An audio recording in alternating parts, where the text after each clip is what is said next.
Bonsoir à tous. Oula, pardon. Alors, bonsoir à tous. On est ravis de vous retrouver aujourd'hui dans cette semaine de pré-rentrée. Nous avons aujourd'hui Catherine Rattel, qui est professeure de psychologie de l'orientation à la Faculté des sciences de l'éducation à l'Université de Laval au Québec, et Marion Petitpré, qui est la directrice de la Lab School Paréo et qui est également doctorante en sciences de l'orientation à la Faculté des sciences de l'éducation et l'Université de Laval au Québec. Donc aujourd'hui, on est à la deuxième session de formation pour la recherche des métatuteurs. Donc aujourd'hui, on va rentrer un petit peu plus dans le détail de comment va se passer cette recherche sur l'organisation. Est-ce que vous avez besoin de réserver des salles? Quand est-ce que ça commence? Le calendrier, etc. Marion et Catherine vont vous présenter tout ça. Si vous avez des questions, n'hésitez pas à les poser. Je pense qu'on va faire comme la dernière fois, je les poserai au fur et à mesure, ce qui permet de répondre directement à vos questions et de rester dans l'interaction. Et puis, on fera à la fin un question-réponse rapide pour les questions qui n'auraient pas été posées, les points qui n'auraient pas été abordés, tout au long de la présentation. Merci à tous de participer. Merci à Marion et Catherine. Et je vous laisse la parole. Merci Marie. Donc bonjour à tous, très heureux de vous retrouver. Donc l'idée c'est un peu de revenir plus en détail, comme disait Marie, sur le projet pour que vous puissiez mettre cela en place à la rentrée. Donc, Catherine, je te laisse la parole pour un peu rappeler le contexte dans lequel on s'inscrit. Excellent, merci. Bonjour à tous. Est-ce que sinon il y a comme une petite rétroaction de son, ça va? Vous m'entendez? OK. L'année s'amorce bientôt et vous allez avoir à interagir avec des adolescents, des gens qui sont encore en train de découvrir qui ils sont, qu'est-ce qu'ils aiment. Donc, on fait un petit rappel un peu là, sur le processus du développement vocationnel. Donc, c'est un processus, c'est pas quelque chose qui se passe à un moment précis. C'est une série d'étapes et de décisions qui vont commencer plus activement à partir autour de 15 ans, donc les âges de jeunes dans vos classes. Et au début, c'est vraiment d'apprendre un petit peu plus sur soi-même, sur l'environnement. Donc, on est en train d'explorer le monde du travail, les formations qui sont assorties aux différentes options, d'explorer qui on est, qu'est-ce qu'on aime, qu'est-ce qu'on n'aime pas, qu'est-ce qu'on est bon à faire, qu'est-ce qu'on a de la difficulté. Donc, toute cette phase d'exploration-là, c'est vraiment important parce que ça va permettre de peut-être mettre de côté des options, d'en trouver peut-être des plus assorties à qui on pense être à cet âge-là. Donc, il ne faut pas oublier que c'est quelque chose qui va changer au fil des explorations. Donc, la séquence suivante, c'est traditionnellement comment on se représente le développement du jeune. Donc, on explore, on va prendre des décisions, une série de petites décisions, des décisions par rapport à des occupations parascolaires, par exemple, à des petits boulots d'étudiants, par rapport à des choix de cours, à des choix de programmes pour éventuellement nous amener à faire un choix professionnel. Donc, là où vous allez agir cette année, c'est beaucoup dans la phase d'exploration. On sait qu'il y a des activités en classe plus orientées autour de l'exploration de l'environnement, du monde du travail, des différentes options. Et avec ce qu'on vous propose dans l'universitaire, on va essayer plus d'orienter le jeune vers de l'exploration de soi. Merci. Donc, l'idée du projet, c'est vraiment, on en a déjà parlé à la première conférence, c'était travailler sur l'exploration de soi. C'est là où on va travailler sur comment cette réflexion apprendre à se connaître va venir nourrir le projet d'orientation. Les classes qui sont visées par le programme, c'est seconde, première, terminale. C'est pour ça qu'on a fait un choix très sur l'exploration de soi qui fait qu'on n'a pas forcément de questions qui nous enferment dans un niveau et à chaque fois, les activités seront adaptées sur le questionnement pratique. Mais les thématiques de fond, finalement, elles sont communes à tout le monde. Donc ici, vraiment, notre objectif, c'est de travailler sur développer l'autoréflexivité du jeune dans un but d'exploration de soi et également évaluer le programme pour l'amener au fur et à mesure à grandir et à s'améliorer. Donc, comme je disais, au niveau des classes, et ça sera un point qu'on vous demandera dans le questionnaire de participation, c'est est-ce que vous voulez participer à des classes de seconde, première, terminale. C'est vraiment un choix de votre part. C'est possible de faire toutes vos classes, peut-être faire certaines en fonction de vos besoins, comment vous vous sentez. Également, il ne faut pas avoir peur de travailler en synergie. Donc, c'est pour ça que dans le questionnaire, vous allez voir, on a posé une question, si vous êtes tout seul dans l'établissement, vous vouloir participer. Voilà, je commence à échanger avec certains enseignants. Il ne faut pas hésiter à choisir les classes où vous voulez le faire. Ça peut être une ou plusieurs pour qu'on puisse voir comment vous souhaitez mettre les choses en place. J'ai rappelé ça au niveau du calendrier, on avait déjà parlé, mais je le parle bien. Pour vous rassurer, on commence début octobre, ce qui nous laisse tous un mois pour pouvoir tout finaliser, vous accompagner, traiter plein de problématiques pratico-pratiques, mais Dieu sait si elles sont indispensables. Et l'idée, c'est qu'à chaque fois, il y ait une alternance entre une séance présentielle et une séance qui va être plutôt numérique. Petit point sur le calendrier, vous allez avoir donc de octobre jusqu'à février que ça couvre toutes les périodes pour que ce soit la seconde ou la première terminale où il y a des choix à faire. Donc, comme disait Catherine, vous avez vu ce processus-là, mais finalement, on a choisi des périodes où on sait qu'il y a des temporalités et on va essayer de s'adapter dans les activités pédagogiques. C'est le premier point. Et donc, je vous me disais, on va avoir une alternance. Pourquoi? Parce que l'exploration de soi, mais parfois, il y a besoin du temps avec soi-même. Le fait que ce soit le métatuteur, c'est que le jeune va être avec lui-même et puis après, il va être dans un groupe classe, mais ça va permettre d'avoir un temps pour lui et c'est ça l'idée, l'amener à se questionner, réfléchir sur lui-même pour pouvoir après interagir avec vous et avec l'équipe classe. Au niveau des questions pratico-pratiques, parce que j'ai commencé à discuter, donc j'ai commencé à faire sur ça, il y aura donc 7 séances présentielles.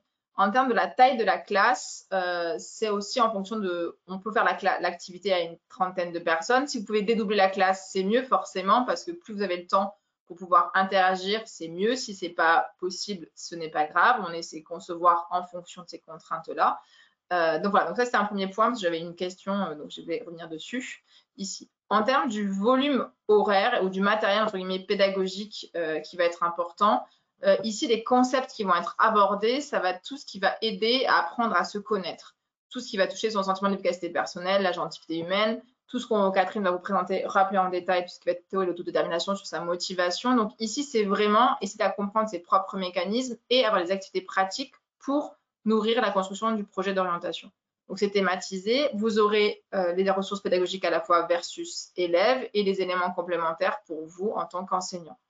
En point de vue de ce qui va être utile en termes de ce type de salle, effectivement, la première séance, c'est une séance, la séance 0, elle va être technique. Donc, ça veut dire qu'il faut qu'on vérifie que tout le monde puisse accéder soit à un ordinateur, soit à un téléphone portable, que tout le monde ait son compte, etc. Donc, ça, c'est pour enlever toutes les questions qui peuvent être parfois un peu anxiogènes dès qu'on parle de numérique. Voilà, donc ça, c'est un premier point. Après, le reste des activités en classe, et c'était fait pour parce qu'on sait que ce n'est pas toujours facile l'équipement informatique, c'est 100% présentiel sans outils numériques. La partie numérique, elle est pour l'élève en interséance. Et pour vous, d'un point de vue de suivi de vos élèves, ça permet d'avoir une vision de qui fait quoi. Mais pendant l'activité présentielle, il faut se concentrer sur l'interaction élève. Et on n'a pas de numérique, c'est parce que je sais comment ça marche. Si le vidéo, voilà, tout ne marche pas, etc. Donc, l'idée, c'est, à part la séance 0, où on teste les problèmes, on règle les problèmes, et on sera là pour vous accompagner et essayer de faire au mieux. Voilà, ça, c'était un premier point, mais j'ai eu des questions sur ce sujet-là et je pense que c'était important de venir dessus. Donc, ce qui veut dire que pour pouvoir que tout se passe le plus sereinement possible, au niveau du côté pratique du point de vue numérique, donc le MetaTuteur est une plateforme qui va être accessible soit depuis un smartphone, un téléphone portable, soit depuis un ordinateur.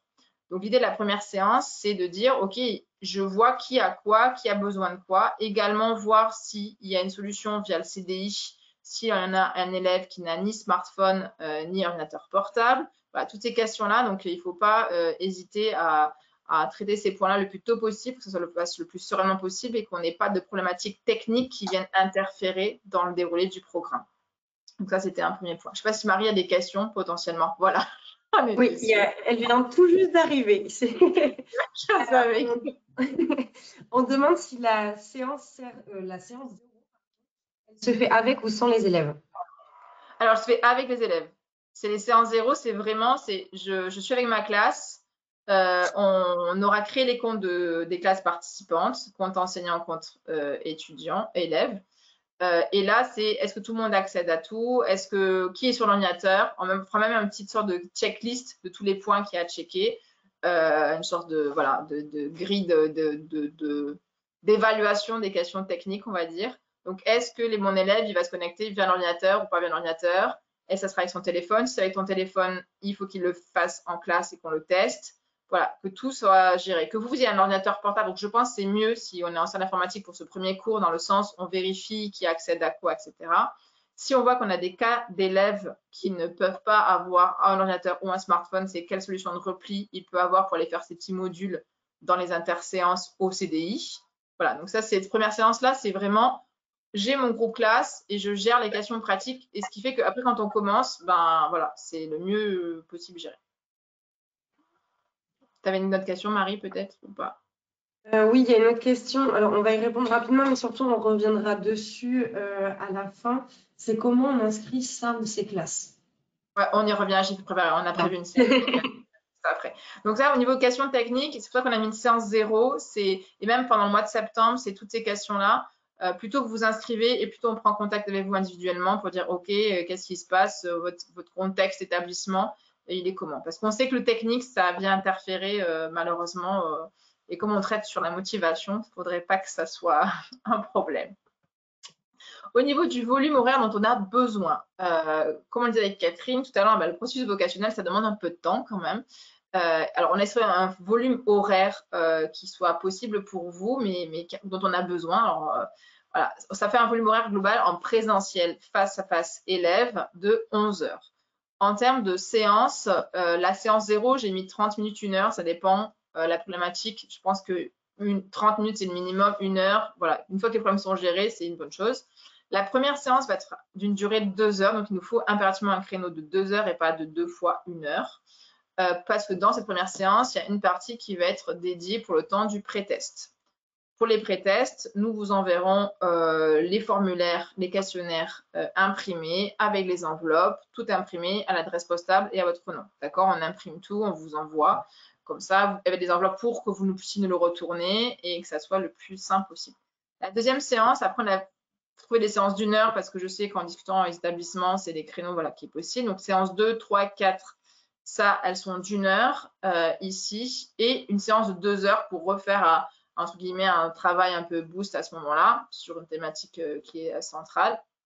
Une séance d'1 heure et la dernière séance refait 2 heures parce qu'elle inclura également le post-test et pareil, on vous aura envoyé par document papier les post-tests et une enveloppe pour nous le retourner. Donc ça, c'est pour le volume horaire à positionner. Donc, je suis en train de discuter avec, il ne faut pas hésiter à commencer à positionner vos heures sur ça, savoir quelle temporalité il y aurait besoin. C'est pour ça que je vous ai donné le calendrier et sachant que Catherine reviendra dessus, mais il y aura des groupes qui passeront plutôt sur la période de février à avril tout à l'heure. Donc ça, c'est pour l'idée du volume horaire, que ce soit pour la salle de seconde, première et terminale. Donc c'est pour ça que vous pouvez choisir les classes que vous souhaitez inscrire en fonction de vos contraintes de programme, etc. Voilà. Donc ça, c'était pour avoir une idée très précise de ce que ça représente. Est-ce qu'il y a des questions, Marie, sur ça? C'est bon. Voilà. J'ai préféré être assez explicite et précise. Au niveau des activités numériques, alors là, vous allez avoir, il y aura 6 activités numériques, c'est-à-dire qu'on a 7 séances présentielles et comme on est en alternance, on a un module hybride, il y a 6 séances numériques. Donc là, vraiment, c'est qu'on va développer son autoréflexivité, il va y avoir des activités et elles vont avoir 2 caractéristiques. Il va y avoir des modules qui sont vraiment être prospectifs, c'est pour vous décharger de tous les éléments notionnels qu'il y aurait à expliquer dans une séance, pour que la séance d'1 heure que vous avez, elle soit dédiée à des activités collaboratives de pratique en petits groupes. C'est-à-dire que tout le volet numérique prospectif, il va être pour expliciter un concept, le faire expérimenter à l'élève, le faire mettre en pratique pour que votre temps classe soit dédié à une interaction pour l'orientation. Après, votre temps présentiel, il va avoir un module rétrospectif à faire. Ça veut dire pour raviser les concepts qui ont été vus, l'amener à se questionner et nourrir son autoréflexivité pour pouvoir continuer et pas que ça s'arrête entre 2 séances d'orientation parce que comme on a parlé de processus, le principe, c'est qu'on soit dans quelque chose de continu. Autre point très important, le numérique, c'est ni l'alpha ni l'oméga, c'est un moyen, c'est pas une fin, ça c'est un premier point. Et le but du numérique, la vision qu'on porte, c'est que ça sert à aller agir dans le réel. Donc, ça veut dire que l'activité fil rouge qu'il va avoir, ça va être des défis actions. Ça veut dire quoi? Ça veut dire qu'on va lui demander des activités à réaliser dans la vraie vie. C'est-à-dire que le numérique est là juste pour venir l'aider à se questionner, mais il faut qu'il passe à l'action dans le réel. Et ça, c'est des défis actions. Et donc, vous aurez, grâce à l'accès à la plateforme, voir qui est engagé, qui ne l'est pas, quels sont les défis actions qui se posent, Et les séances présentielles peuvent faire un point sur la capacité à passer à l'action. Donc, c'est tout ce qui est développer l'agentivité de l'élève. Ben, ce n'est pas que une exploration qui est contemplative, c'est quand même une exploration qui va demander à vouloir passer à l'action. Nous sommes tous conscients que c'est un point important pour notre jeunesse. Voilà, peut-être des questions, Marie, ou c'est bon? Oui, alors, il y a une question. En fait, c'est une enseignante qui demande s'il est possible de participer avec une classe de BTS première année. Mais en fait, je voudrais presque retourner la question et plus que tu nous dises, en fait, avec qui on peut participer, avec qui on ne peut pas participer, parce qu'il y a déjà eu d'autres questions sur Ouais. la classe de STMG. Alors, pas de problème. Alors, on a fait en sorte, parce que j'avais eu dès le début, quand j'ai commencé à parler du projet avec plein d'enseignants, ah mais moi ça m'intéresse. Donc, on a pris une thématique transversale, l'exploration de soi. Donc, l'aventure, les contenus sont identiques pour tout le monde en termes de fond. C'est juste qu'on va thématiser et personnaliser les activités pratiques. Donc, on ouvre aux classes de filière générale, filière technologique et de filière professionnelle sur la seconde, la première et la terminale. Et après, on va thématiser les activités. Donc, c'est pour ça qu'il faut nous spécifier quel type de classe. Et nous, après, on fera des groupes. Alors après, Catherine, je ne sais pas si tu dis, mais BTS, premier niveau, juste pour donner un ordre d'idée, c'est du post-bac. Donc, je ne sais pas qu'est-ce que tu veux qu'on fasse. C'est juste que, en soi, le contenu, il n'est pas inadapté, mais c'est juste qu'ils ont déjà eu le bac. Donc, je ne sais pas, ils ont, tu vois, c'est comme au cégep, c'est vraiment, tu vois, ils ont 19 ans. Mais leur choix n'est pas arrêté pour autant. Ils ont un choix, voilà, ils sont en classe de BTS. Donc, après, le choix n'est vraiment jamais arrêté, on va dire, mais on n'avait pas encore la question Marie quand même sur les classes de BTS. Hein. Ouais, je vois pas ça comme étant problématique dans l'optique où ils sont encore en développement, ils sont encore en train de figurer où est-ce qu'ils vont se retrouver professionnellement parlant. De toute façon, on va le mesurer. Donc, on verra si en bénéficie autant que les autres groupes. Ouais, une des questions de recherche qu'on a effectivement, c'est pour ça qu'on n'a pas fermé les classes. C'est vrai que la question sur BTS, on n'avait pas encore eu, Catherine. Je pense que c'était, on avait eu général, technologique et pro, donc on s'est adapté. L'idée, c'est qu'aussi on sache à quel moment c'est important, est-ce qu'il y a une périodicité ou il y a un effet plus important. C'est pour ça qu'on a ouvert à plusieurs niveaux pour qu'on puisse avoir une approche sur cette question-là. Donc, pour répondre positivement, oui pour les BTS. Donc, en fait, je pense que c'est intéressant parce que là, l'enseignante, ce qu'elle me dit, c'est qu'ils sont en BTS, mais c'est une orientation par défaut. Oui, bah oui.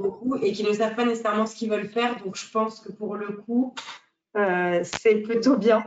Pour rassurer l'enseignante, ce programme-là, on l'a déjà testé sur des étudiants paréo. Donc, c'est la première année d'entrée à l'université qui correspond à une première année de BTS. Donc, je ne pense pas qu'il y aurait de souci sur ça. Donc, alors, il n'y a pas, dans le listing du questionnaire, il n'y a pas la classe de BTS proposée parce qu'effectivement, ce n'était pas un cas qu'on avait envisagé. Donc, il faudra juste mettre… je peux rajouter autre. Et comme ça… Voilà, c'est ça. Il y avait une autre question, c'est quel type de défis sont demandés aux élèves? Alors, les défis qui sont demandés, ça va être en lien avec le fait de mettre en pratique des choses. Donc, par exemple, on va travailler sur, je ne sais pas, la capacité à s'organiser. Donc, imagine une situation, tu dois organiser quelque chose. On va avoir des choses qui sont d'aller prendre des informations, des témoignages pour nourrir sa réflexion, croiser des points de vue. Donc, soit c'est dans le domaine académique, soit dans le domaine personnel. Voilà, donc on a essayé ça reste quand même, c'est pas des défis actions au sens aller faire, je sais pas, quelque chose de, voilà, on reste quand même sur des choses qui sont en lien, voilà, collecter des informations. Donc par exemple, on travaille sur le concept de trajectoire d'agentivité ou la capacité à se dépasser, mais prendre des témoignages pour savoir comment une personne a réagi face à un événement, ce genre de choses. Ça reste des choses quand même qui ne représentent pas de défi. On a pris le mot défi action parce qu'il faut se dépasser, mais c'est pas un défi au sens faire une course de marathon ou ce genre de choses. C'est personnalisé aux jeunes, c'est pas tout le monde a le même défi, puis il n'y a pas comme de réponse ultime parfaite à ça, c'est vraiment d'expérimenter. C'est vraiment le but de lui permettre d'être dans le réel. C'est pas parce qu'on utilise un outil numérique que c'est pour qu'il reste avec lui-même. C'est vraiment pour l'amener à aller voir les choses, découvrir, expérimenter. Donc voilà, je ne sais pas si ça répond à la question de l'enseignante. Ah, super. Donc ça, pareil, les fiches de défi action et aussi, vous aurez accès, il y aura une fiche mémo du défi action on va rappeler le défi action, les conseils pour le réaliser et le fait qu'on va l'aider, qu'on va lui poser des questions pour savoir s'il y arrive, s'il n'y arrive pas. La question, c'est pas, comme disait Catherine, on ne veut pas être dans l'évaluation, c'est vraiment l'aider à passer à l'action. Est-ce qu'il y a des blocages, se questionner, c'est vraiment ça pour vous. Et c'est un indicateur pour savoir quel élève a une capacité ou pas, un blocage. C'est aussi ces éléments-là qui vont vous aider. Et également dans la manière qu'il a d'agir. C'est aussi ça qu'on cherche à faire. C'est bon? Il y a d'autres questions, Marie? C'est super. Donc là, l'idée, donc on en vient typiquement à la posture que vous devrez adopter et je laisse Catherine prendre la main. Oui, merci Marion. Donc, votre rôle, on sait que comme personne enseignante, vous n'avez pas nécessairement été formée en sciences de l'orientation. Et des fois, on va se questionner à savoir, qu'est-ce qu'il faut que je fasse? C'est pas mon rôle auprès de ces jeunes qui sont en train de se chercher. Et votre rôle, c'est vraiment un rôle de soutien. Le but, c'est pas de leur dire quoi faire, c'est pas de nous-mêmes les orienter, mais de soutenir leur capacité naturelle là, à explorer et à prendre des décisions, à se mettre en action. Donc, nous, on voit ce rôle de soutien-là en fonction de ce qu'on appelle les besoins psychologiques fondamentaux. Donc, dans la mesure où vous soutenez ces besoins-là, ça va leur permettre de mieux se positionner et de mieux apprendre à se connaître leur environnement. Donc, qu'est-ce que j'entends par là? C'est quoi ça, des besoins psychologiques fondamentaux? Et là, on s'appuie sur la théorie de l'autodétermination pour laquelle il y a un soutien empirique très fort qui, je veux dire, remonte à quelques décennies quand même. Donc, tout individu, vous également, avez des besoins psychologiques fondamentaux. On en a identifié 3. Il n'y a aucune recherche pour l'instant qui soutient l'existence de d'autres besoins psychologiques fondamentaux. Et ces besoins-là, premièrement, il y a le besoin d'autonomie. C'est le besoin que tout individu a de se sentir à l'origine de ses actions, de ses pensées, de ses sentiments. Donc, à quel point on est un acteur dans notre vie. On a le besoin de compétence, qui est le besoin de sentir qu'on est capable d'agir sur notre environnement et nos situations de vie. Donc, quand on se met en action, il se produit des conséquences souhaitées. Ça ne veut pas dire que c'est un gage de perfection du tout. Ce n'est pas assorti à un 100% ou à un A, c'est juste de sentir qu'on est efficace. Et on a le besoin d'appartenance sociale, qui est le besoin de tisser des liens positifs et réciproques avec des personnes significatives dans notre environnement. Donc, que vous ayez des jeunes dans votre classe qui ont des dizaines de milliers de followers sur les médias sociaux, ça ne vient pas du tout indiquer que leur besoin est nourri. C'est plutôt dans la qualité des liens que dans leur quantité.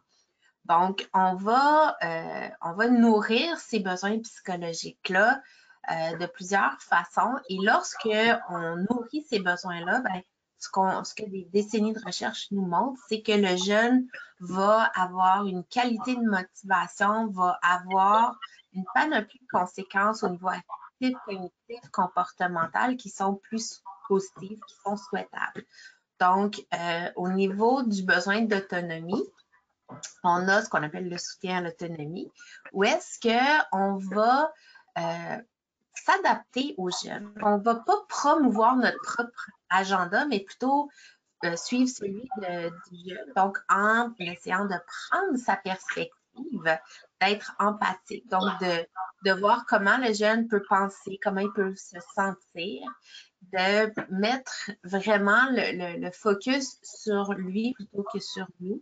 D'essayer de reconnaître comment ils peuvent penser et se sentir. Des fois, on veut tellement leur bien qu'on va imposer une vision positive ou un sentiment positif. Dire, moi, j'aime pas ça, l'école, mais il a le droit de pas aimer ça, l'école. Et il y a eu des moments, si on se rappelle bien, où nous aussi, il y a des jours où on n'aimait pas l'école, et de prendre le temps de reconnaître ça et de valider qu'ils ont le droit de se sentir comme ça, ils ont le droit de penser comme ça. Ils vont être beaucoup plus ouverts à ce que nous, on va avoir à leur transmettre comme information. C'est comme un échange donnant-donnant. On va soutenir leur autonomie aussi quand on va leur expliquer pourquoi on leur demande de faire des choses qu'ils n'ont pas le goût de faire. Absolument, quand c'est des activités ou des tâches qu'ils aiment, qu'ils souhaitent faire, on n'a pas besoin de travailler. Ça se fait. Mais quand c'est des tâches qui sont peut-être plus rébarbatifs, qui sont moins intéressantes pour eux, ben, de leur expliquer qu'on leur demande de faire les tâches, ça va permettre qu'ils intériorisent la valeur de ces activités-là. Donc, c'est super important que ces raisons-là fassent du sens pour le jeune plutôt que de l'imposer parce que c'est moi qui décide, c'est moi le boss ici, c'est moi l'enseignant. Donc, dans la mesure du possible aussi, ce qu'on va essayer de faire, c'est de permettre aux jeunes de faire des choix qui sont significatifs, de permettre qu'ils puissent avoir leur mot à dire, d'avoir des responsabilités qui sont appropriées à leur âge, à leur niveau de compétence ou de développement. Ça, c'est une catégorie de comportement qui soutient les besoins psychologiques. Oui, ça va soutenir l'autonomie, mais ça va aussi soutenir les autres besoins que sont la compétence et l'appartenance sociale. Au niveau de la compétence, on soutient la compétence beaucoup en étant structurant. La structure, c'est tout ce qu'on va faire, toute l'information qu'on va communiquer aux jeunes pour rendre l'environnement prévisible. Hein, des fois, on ne sait pas trop exactement comme jeune, ben, c'est quoi, qu'est-ce qu'il faut que je fasse, à quoi on s'attend de moi. Donc, de prendre le temps d'expliquer clairement comment on fonctionne ici. Là, j'ai laissé le mot familial, mais c'est pas approprié, c'est plus les attentes en classe. Donc, d'expliquer comment ça fonctionne dans le cadre de l'interaction qu'on a, donc ici en classe. Préciser qu'est-ce qui arrive quand on rencontre les règles, quand on ne rencontre pas les règles. Et ce qui est important aussi, c'est toute la constance et la prévisibilité qu'on va utiliser parce qu'on veut que le jeune sente qu'il est capable d'anticiper pour pouvoir s'autoréguler. C'est important aussi d'offrir une rétroaction au jeune par rapport au respect ou non de nos attentes, mais aussi de lui permettre de pouvoir se mettre en action. Donc, lui laisser le temps, lui offrir les ressources pour justement essayer d'atteindre nos objectifs et nos attentes. Enfin, il y a ce qu'on appelle l'engagement. C'est une catégorie de comportement qui va beaucoup nourrir l'appartenance sociale. Encore ici, ça peut aussi avoir une espèce d'effet ricochet sur les autres besoins psychologiques. Donc, c'est tout ce qu'on va faire pour structurer l'environnement de sorte à ce que le jeune perçoive qu'il est important, qu'il mérite notre temps et notre affection. Donc, on va faire ça de différentes façons en lui offrant oui, des ressources matérielles, mais surtout des ressources émotionnelles comme de l'intérêt. Démontrer un intérêt sincère pour qu'est-ce que notre jeune vit, qu'est-ce qu'il perçoit, comment il voit les choses, de lui consacrer du temps.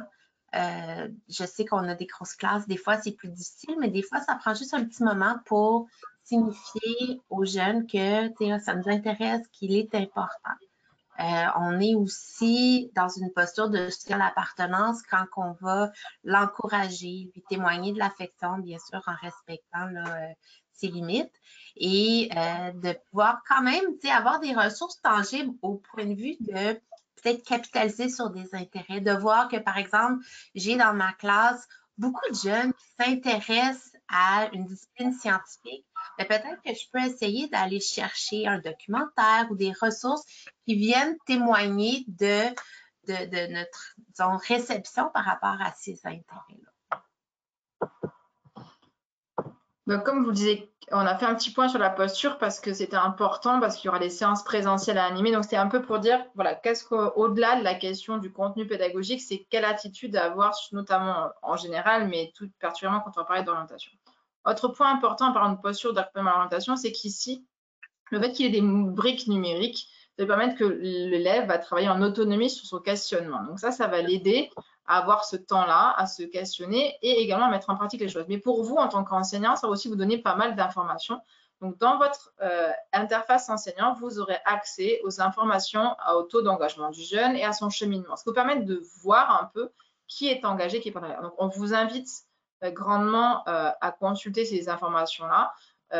Pour pouvoir se dire, OK, dans ma classe, qui déjà fait les briques numériques ou pas, qui, quand il les fait, comment il les fait, etc. Ce qui va vous permettre d'avoir ce type d'informations auquel vous n'auriez pas accès, ce qui est complexe, tout en respectant bien sûr l'individualité de la personne. Mais ici, ça va permettre d'avoir des informations qui permettent de voir l'engagement, la posture, s'il y a des élèves qui sont avec des risques de décrochage, est-ce qu'il y a des pages blanches, est-ce qu'il y a vraiment des situations vocationnelles où il faudrait peut-être pendant un moment de plus, ou alors au contraire, ça va bien et au contraire, ça l'aide à avancer. Le temps présentiel, c'est vraiment vous dédier à ce questionnement en petits groupes, le temps d'échange ici, de faire le lien avec le défi action, des actions avec aussi le réel. On a pris un volume horaire qui ne vous impacte pas toutes les heures que vous pourriez avoir sur l'orientation dans votre établissement. C'est tout à fait compatible avec les forums que vous pouvez faire sur l'orientation ou les métiers. C'est vraiment complémentaire, donc c'est vraiment un temps d'échange qui va être sur ça. Aussi, ça peut être par rapport à la question de Parcoursup, on va être très très clair, et les questions qu'il peut y avoir à ce moment-là. Autre point, c'est les modules rétrospectifs. Ici, c'est pour le dire, finalement, quand on a parlé d'exploration, c'est un processus, donc ça ne peut pas s'arrêter. Donc, c'est pour toujours garder cette pensée un peu circulaire, de dire je reviens dessus. Et puis vous, ça vous permet de voir après la séance présentielle, est-ce que la personne continue à avancer, comment elle avance. Donc ça, c'est pour avoir des informations à la fois du cheminement de l'élève, mais également son taux d'engagement et s'il y a besoin d'avoir une discussion ou pas. Des choses qu'on peut difficilement voir quand on n'a pas ces informations-là. Est-ce qu'il y a une question, Marie, ou pas? C'est bon. Parfait. Donc, ça veut dire que ça va te présenter de la manière suivante. L'élève, lui, va avoir une vision avec son parcours. Il va avoir également accès à des statistiques, mais pas les mêmes que les vôtres. Et vous allez pouvoir voir un peu dans votre groupe classe, individuellement, qui fait quoi, comment, quelle réponse il met, quels sont ses défis actions, ce genre de choses. Donc, c'est vraiment l'idée de se dire, ça vous permet de prendre un petit temps. Donc, ça, je parlais 11 heures temps face à face. Et après, vous pouvez plus ou moins vous engager à suivre ces questions-là. Ce n'est pas indispensable non plus. Et puis, vous pouvez accorder du temps selon vos possibilités. Mais c'est pour vous permettre d'avoir accès aux informations et de vous aider à vous positionner selon les profils dans votre classe. Donc ça, c'était un point important de revenir dessus, étant donné qu'on parle de cheminement et d'essayer de personnalité. Autre point, je vais laisser la parole à Catherine, c'est on va vous expliquer un peu comment on va mettre en place cette recherche-là et comment ça va se passer. Parfait, merci beaucoup. Donc, on veut, oui, vous offrir cette ressource-là, mais on veut aussi évaluer à quel point c'est bénéfique pour les jeunes de pouvoir avoir accès aux métatuteurs. Donc, pour ce faire, on utilise un devis quasi expérimental avec liste d'attente. Ce que ça veut dire, c'est qu'une partie d'entre vous, et ça, on va le répartir aléatoirement par école. Donc, il y a une partie d'entre vous qui va avoir accès aux métatuteurs plus tôt dans l'année, alors que l'autre groupe, qui est notre groupe de comparaison avec liste d'attente, va l'avoir un petit peu plus tard dans l'année. Donc, au début, tout le monde va avoir en octobre une phase de pré-test. Donc, ça va être nos mesures avant que quoi que ce soit survienne pour voir à documenter le changement. Donc, ce qu'on espère être les bénéfices du métatuteur. Donc, le groupe avec intervention va de octobre à février passer à travers l'ensemble de ce qu'on vous a présenté. Et en février, il va y avoir une prise de mesure pour tout le monde, les deux groupes. Après ça, le groupe qui était le groupe de comparaison, donc qui était sur la liste d'attente, va avoir accès aux métatuteurs, donc de février à avril. Et en avril, les deux groupes vont avoir une autre prise de mesure. Donc, ça va nous permettre de documenter de façon rigoureuse à quel point d'avoir exposé vos jeunes aux métatuteurs, autant l'aspect numérique que ce que vous allez faire en classe avec eux, va aider leur exploration. Donc, pour ça, il faut vraiment s'assurer que nos deux groupes soient distincts. Donc, si aléatoirement, vous êtes dans la deuxième partie de l'année, vous allez quand même retirer tous les bénéfices. Vos jeunes vont retirer tous les mêmes bénéfices que ceux qui vont l'avoir eu plus tôt dans l'année. Et de sorte à ce que nous, on puisse vraiment, d'une part, documenter l'efficacité, mais aussi de pouvoir voir, est-ce qu'il y a des choses qu'on peut améliorer dans l'optique d'une réplication là, dans une autre année scolaire. Tout à fait. Pour préciser, en fait, on est sur un projet normalement de 3 ans et donc l'idée, c'est d'avoir aussi une amélioration continue, comme disait Catherine. Notre objectif, c'est de se dire qu'est-ce qu'on va pouvoir enrichir au fur et à mesure. Donc là, c'est aussi ce retour-là. Et puis même, on prendra le temps indépendamment du travail sur l'évaluation, d'interagir avec vous, parce que le but, c'est de faire grandir le programme, sachant qu'à terme, on veut avoir 3 parcours. Un parcours élève qu'on va faire grandir au fur et à mesure, qui peu à peu va construire notre niveau. Un parcours enseignant aussi pour potentiellement vous aider encore à vous former sur la question. Et un parcours parent, qui sera notre parcours aussi pour qui est un acteur important de l'orientation. Donc, c'est pour vous dire que ce travail-là d'évaluation, on en a besoin. Donc, c'est pour ça qu'on fera ce travail-là, de vous envoyer les pré-tests et post-tests par voie postale, qu'on a besoin d'une certaine rigueur sur voilà, les signatures de consentement, ce genre de choses pour pouvoir mener à bien la recherche tout en ayant une qualité pédagogique et prendre en compte toutes vos contraintes pratiques. Donc, en résumé, oui, Marie. On nous demande si pour les terminales, ça a un intérêt du coup d'être dans la deuxième partie par rapport à Parcoursup.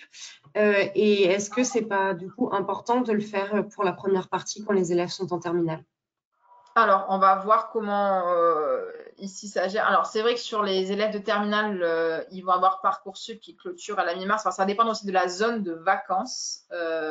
S'il y a des séances qu'on peut faire avant la fameuse date de mi-mars, parce qu'il y a des séances qu'on pourra peut-être commencer plus tôt et ça peut les aider dans la phase de choix. Parce que voilà, la phase de février-avril, il y a la date de la mi-mars pour Parcoursup et la date de 8 avril pour compléter le dossier. Donc, ça peut avoir un intérêt pour la partie de dossier. Donc, on va voir en fonction, peut-être, c'est pour ça que vous allez voir dans le questionnaire, on a mis des champs libres pour écrire parce qu'on sait qu'il y a plein de spécificités. Donc, précisez-nous vos questionnements, on va répondre à tout le monde. En tout cas, nous, on l'a pensé avec une possibilité. On sait que c'est une période très contrainte aussi. Ça, très, très clair, la classe de terminale, février-avril, c'est aussi pas qu'une question de temporalité, c'est aussi une question de temps à ce moment-là. Donc voilà, donc il ne faut pas hésiter à préciser, le questionnaire il est conçu de telle manière que vous pouvez vous exprimer sur voilà, les contraintes. Donc, effectivement, sur les classes de terminale, oui, mais quand même, ça peut avoir l'intérêt selon la zone de vacances, parce que même si vous avez 2-3 sessions de cours avant la clôture des vœux, ça peut aider à des déblocages dans certains cas. Ça dépendra de la zone aussi de vacances. Il y a une autre question. Si notre établissement inscrit 8 classes de seconde, est-ce que toutes les classes feront partie du même groupe? Il y a des considérations méthodologiques, notamment la contamination entre les groupes, qui est importante à considérer.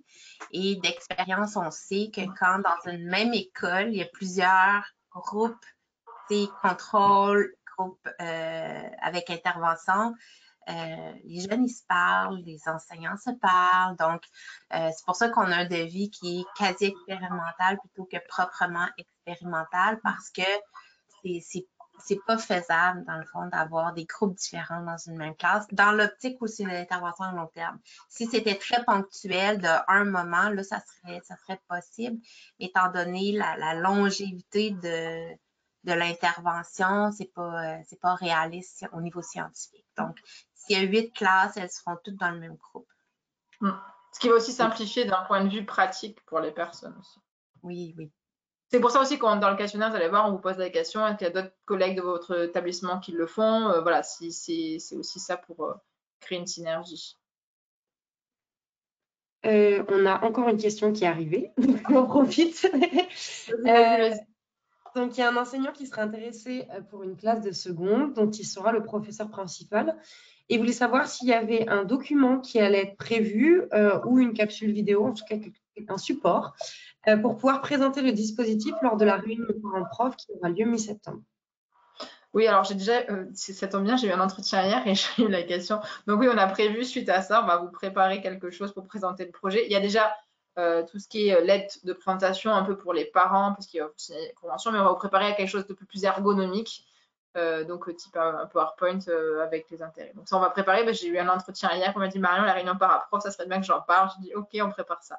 Donc juste les dates, un peu, si on fait un petit sondage, les réunions parents-prof, fin de semaine prochaine, début de semaine prochaine, la semaine d'après, ça va être semaine du peut-être du 9, non, les réunions qui commencent, ou dès la semaine du 2 en question. Je te continue et j'essaye de te faire un petit sondage. Pour que je sache à quel degré on doit livrer le PowerPoint. Juste en rappel, comme je disais, juste un premier point, juste également pratique, mais à la fois qui est important. Il n'y a pas de coûts supplémentaires. On a fait en sorte de développer des financements de mécénat pour pouvoir assurer une équité et l'accessibilité au programme. On vous envoie tout par la poste d'un point de vue documents papier, notamment pré-test et post-test, les signatures de formulaires, etc. L'accès à la plateforme, à la fois versant enseignant et versant élève. Et si vous le souhaitez, voilà, là on est sur le projet déjà qui commence par une année, mais on est sur une vision à 3 ans. Donc l'idée c'est aussi d'améliorer. On pourra imaginer des focus group aussi après derrière pour faire partir vos ressentis, les axes d'amélioration. Voilà, c'est quelque chose de très collaboratif. Et à terme, un parcours de formation enseignant aux sciences de l'orientation et un parcours parent, et si possible, à terme, que tout le monde collabore ensemble à cet objectif. Marie, peut-être que tu as la tête. Alors, ça revient sur la semaine du 9 ou Ouais, mi-septembre, mais en fait, ce qui revient aussi, c'est qu'ils en sauront plus vendredi avec la pré-rentrée. Voilà. Ouais, et puis la date que j'avais, moi, des dates qu'on m'a fait remonter, c'est dans la semaine du 9, donc ça correspondait. Ouais. Ça va, on a encore une petite semaine pour C'est préparer. ça. Donc, on est bien d'accord, les informations pour les parents, je pense, c'est présentation du projet d'objectif, du déroulé. Voilà, ces choses-là, peut-être les contraintes techniques, peut-être juste un petit point juste pour dire, voilà, de se renseigner sur ça, mais qu'il y aura des modalités pratiques, que ce n'est pas bloquant, ça c'est un point important. Voilà, ça se lit sur ordinateur ou sur smartphone, donc ils peuvent aller au CDI. Donc on fera ça. Après, Marion, il y a aussi dans le document d'autorisation parentale, il y a aussi pas mal d'informations en fait. Donc du coup, vous allez recevoir une autorisation parentale à faire signer par les parents. Et il y a une explication de tout le projet. Donc il y aura quand même déjà des choses de fait. Bah oui, il y a déjà tout ça qui est prêt, mais je pense qu'il voulait faire référence à un PowerPoint qui serait déjà prêt, qui pourrait diffuser facilement. Donc on prendra la lettre et on va en faire un document visuel plus facile à projeter en réunion parent-prof. Donc pour pouvoir participer à la recherche, donc Marie va vous transmettre un questionnaire, mais je vais juste faire un petit point dessus pour expliciter un peu ce qu'on attend avec Catherine. Donc au début, c'est des informations sur vous, l'établissement, c'est juste un peu qu'on sache où c'est que vous êtes, déjà pour avoir une adresse postale pour envoyer les documents, avoir une adresse, un point de contact. Également, quand on va poser la question s'il y a des établissements s'il y a d'autres personnes dans l'établissement qui le font, c'est pour créer des synergies, des collaborations et puis après qu'on prépare notre devis. Il y a une phase identification des classes participantes. Donc là, on vous a fait plein de choix possibles. C'est pour savoir avec qui vous voulez participer. C'est tout fait possible avec plusieurs classes. Voilà, c'est pas. On a fait un listing et on va rajouter effectivement la classe de BTS.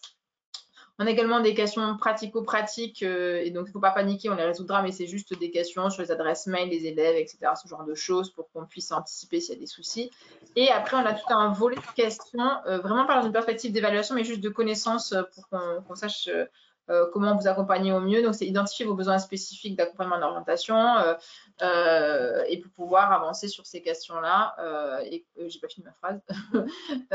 Sur est-ce que vous avez déjà pratiqué ce genre de choses? Est-ce que vous faites des activités d'orientation de manière régulière ou pas? Voilà, c'est ce genre d'éléments qu'on souhaitait avec vous pouvoir ici avancer et vous mettre des choses en place s'il y a besoin spécifiquement. Alors, merci beaucoup, Marion et Catherine. Il y a quelques questions, je vais me permettre de répondre. Alors, il y a un enseignant qui est arrivé un petit peu en retard, donc il a demandé comment on s'inscrivait au projet et quel était le délai pour s'inscrire. Donc, je vais répondre à tous.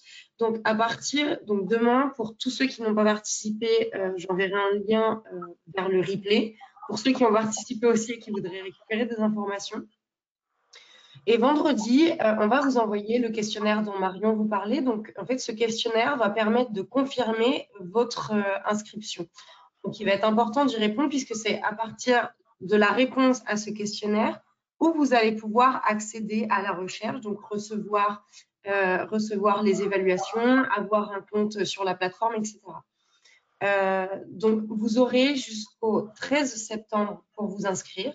Donc, ça veut dire que vendredi, quand vous recevez le questionnaire, vous aurez aussi le replay de la première et de la seconde formation.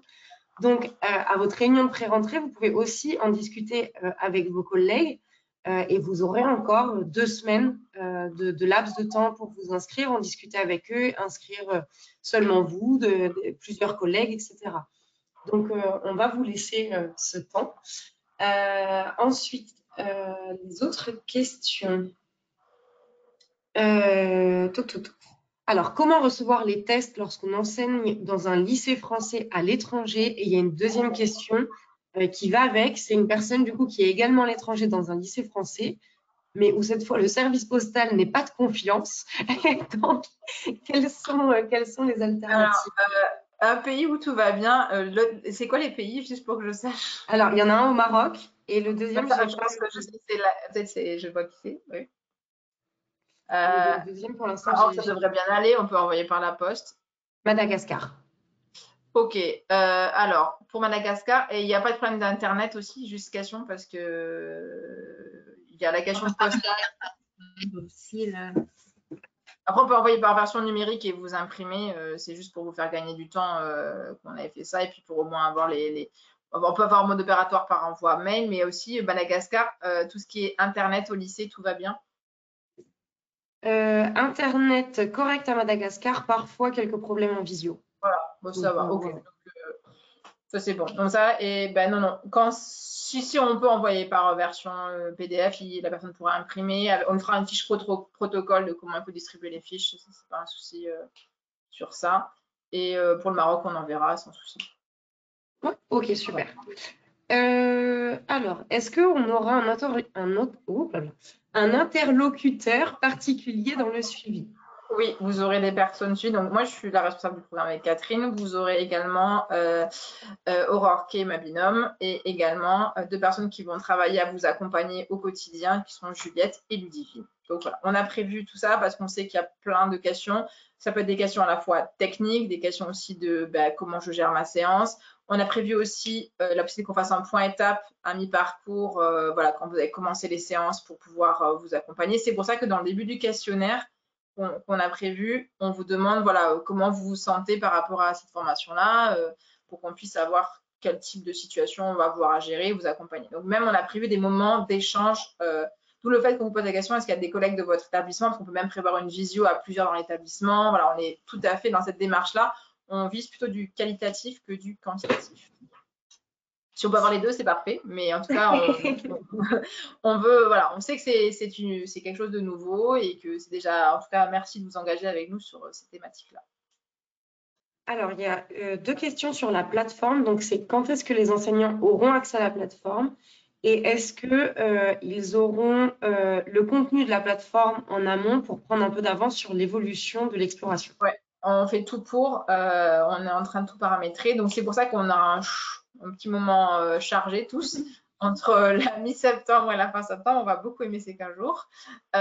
Donc, pendant cette période-là, on va tout gérer, vous mettre des ressources à disposition, que voilà, s'il y a besoin de faire un point, gérer les questions. C'est juste que après, plutôt vous vous inscrivez et plutôt on peut prendre contact avec vous et plutôt ça nous dépressure sur tout faire en 15 jours. Donc, comme Marie envoie le questionnaire vendredi, si vous voulez vous inscrire avant le 13, nous ne sommes pas contre. Tu vois ce que je veux dire?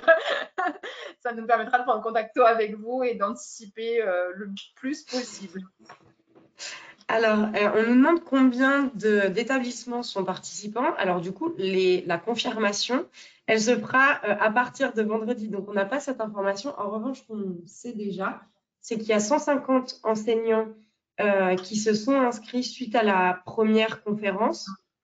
Alors, je ne veux pas être pessimiste, mais je doute que les 150 participent parce que souvent, c'est voilà, pour avoir la prise d'infos et voir comment ça va se passer. Mais en tout cas, pour l'instant, il y a 150 personnes en tout cas qui ont manifesté un intérêt pour cette recherche.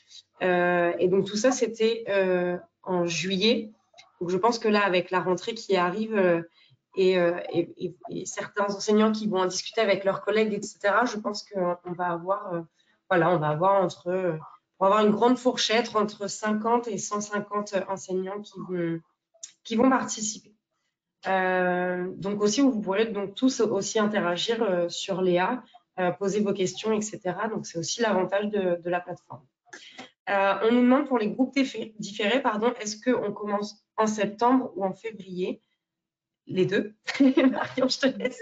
Comme on vous l'a dit avec Catherine, vous aurez le pré-test qui va avoir lieu en octobre, mais l'intervention, vous ne l'aurez que en février. Et après, vous aurez encore les pré-tests et post-tests qui sont intégrés, mais l'intervention, vous ne l'aurez qu'en février. Mais il y aura quand même quelque chose à faire en octobre, Mais par contre, il nous laissera un peu de temps pour les enseignants de voir la plateforme, etc. Ça ne nous empêchera pas d'échanger avec vous en amont sur le programme du point de vue enseignant, ce qui peut aussi dépressurer dans certains cas. Mais en même temps, il faut s'assurer de ne pas interférer avec le devis. Donc, non, mais ce que je veux dire, c'est qu'ils auront comme les autres, il y aura le pré-test, mais au moins, on vous présentera la plateforme. Quoi, vous ne découvrirez pas ça. Vous serez traité de la même manière. Oui. Et ben on arrive au terme de la deuxième session de formation. Si jamais vous avez des questions qui remontent ce soir, demain ou quand vous présenterez à vos collègues, n'hésitez pas à poser vos questions dans les commentaires sur Léa. On vous y répondra. Ça permet aussi à vos collègues, collègues numériques, s'ils ont les mêmes questions, d'avoir les réponses. Et puis, Marion et son équipe restent à votre disposition si besoin. Vous allez voir dans le questionnaire qu'on va vous envoyer vendredi. On a aussi ajouté un paragraphe de commentaires libres. Donc, si vous avez des informations supplémentaires à nous donner, des questions ou quoi que ce soit, n'hésitez pas à les mettre. On aura votre mail pour vous y répondre, donc il n'y a pas de souci. Vous pouvez aussi m'envoyer des mails. En tout cas, n'hésitez pas à nous communiquer vos questions. Marion, petite précision, Marie, dans le questionnaire aussi, on vous a mis une question si vous souhaitez être contacté spécifiquement, parce qu'il y aurait des problématiques à gérer, voilà, comme on disait Madagascar, voilà, ce genre de choses. On a mis une question ouverte en disant si vous voulez être contacté avant la date du test, ce qui peut être bien pour nous d'un point de vue pratico-pratique, parce qu'on aura moins de personnes à traiter. Bah, n'hésitez pas à le préciser, comme ça on prend contact tôt, on peut organiser les choses, envoyer les accès, ce genre de choses. Ou s'il y a des choses à traiter spécifiquement, on les traitera. Et ben voilà. Merci à tous d'avoir participé. On pense fort à vous pour ce début d'année scolaire qui commence en tout cas sur les chapeaux de roue puisque vous êtes déjà ici avant même l'après-rentrée. Merci à Marion et Catherine pour cette session de formation. Et puis à demain pour le replay, à vendredi pour le questionnaire. Et puis après, tout va s'enchaîner.